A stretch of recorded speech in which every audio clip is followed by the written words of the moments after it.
My name is Kathy Day, and I am in support of Senate Bill 505. One of the things I want to say is I've heard a lot of stories of the bad situations for the farmers. I grew up on a farm myself, and you hear stories of how they wanted to build the houses for their children. My parents sold their farm, not to any children, and they did well.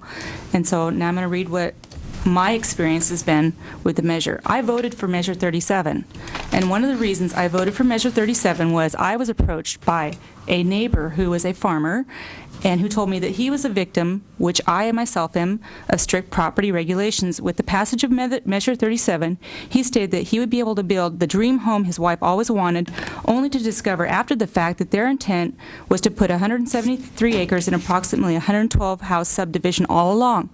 Senate bill would allow him to build that dream home for his wife and sell his other 3 houses that he owns for a wealthy retirement.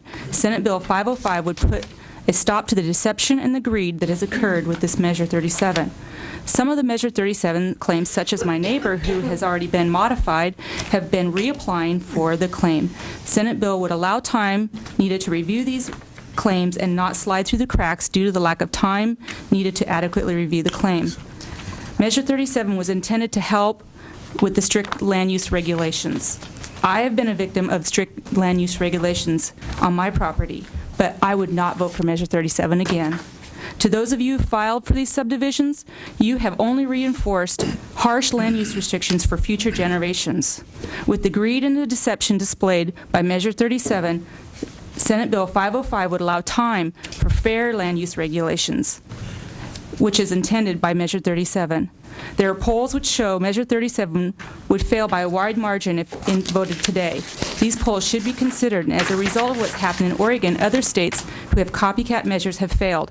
Senate Bill 505 would allow time to take these polls into consideration. Most importantly, Measure 37 is not a constitutional amendment. It is a statute. We have the right to have the legislature to fix it, amend it, or resubmit it to the voters, and I urge you to do so with Senate Bill 505 before it's too late. Thank you. Thank you.